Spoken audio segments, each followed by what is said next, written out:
My brother had opened Lord Stowe's Bakery in 1989.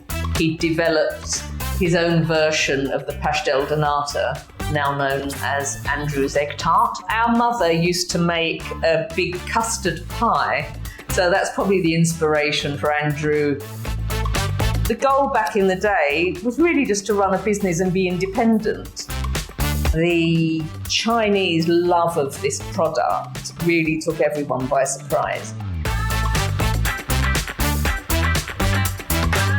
How did the term Portuguese egg tart come about? That really originates here in Macao because the Chinese are very familiar with egg tarts in their dim sum, and they're very familiar with the custard tart in Hong Kong, which has a short crust pastry.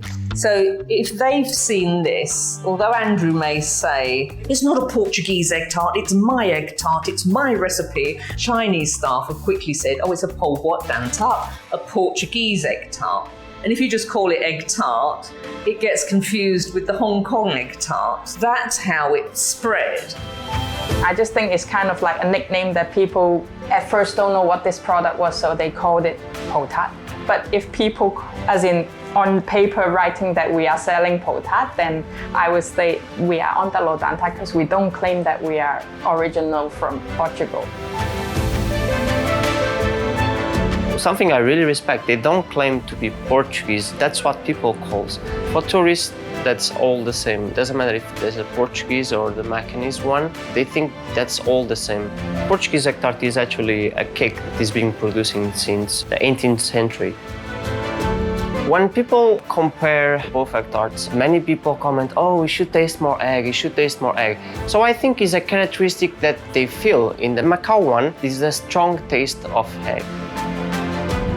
The difference for me when you eat both of them, you notice when you bite the Portuguese egg tart, our custard is a little bit more liquid, it's more creamy. The Macao one is more like a pudding, so basically you bite it and it stays firm.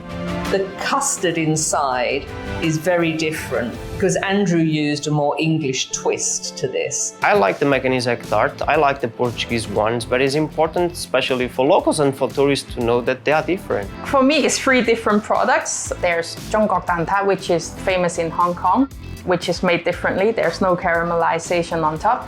Pastel de nata, pastel de Belém, Pol Tart is from Portugal, but our egg tart is Lord Stowe's egg tart, which is the pastry is flaky and then with English custard on top, and then we bake it together.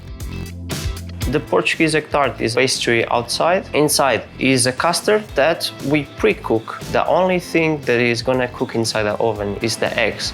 The Macao egg tart, the process is basically the same, but all the ingredients are raw. So when they go to the oven, they end up cooking all inside the oven. It's cooked at a high temperature exactly the same way as the Portuguese would do to enable the sugar to brulee to the top. Portuguese do love to have a darker colour, whereas the Chinese prefer what they call less burnt.